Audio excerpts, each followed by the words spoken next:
19 hari sudah Jembatan Pute Maros, Sulawesi Selatan ditutup untuk perbaikan retakan alas konstruksi. Jembatan ini berlokasi di kilometer 37,5 Poros Makassar, Pangkep.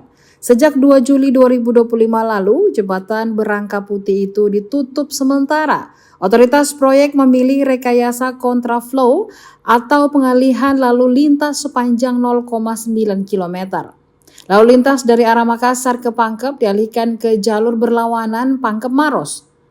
Dari pantauan tribun dan kesaksian sejumlah warga serta pengguna jalan sejak Lebaran Idul Adha tahun 1446 Hijriah ditemukan retakan alas atas jembatan. Proyek ini diinisiasi Balai Besar Pelaksana Jalan Nasional atau BBPJN Sulawesi Selatan. Warga bantaran Sungai Pute di Desa Salendrang, Kecamatan Bontoa, sekitar 12 km utara Kota Maros pun mulai mengeluhkan debu proyek.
Download Tribun X sekarang, menghadirkan lokal menjadi Indonesia.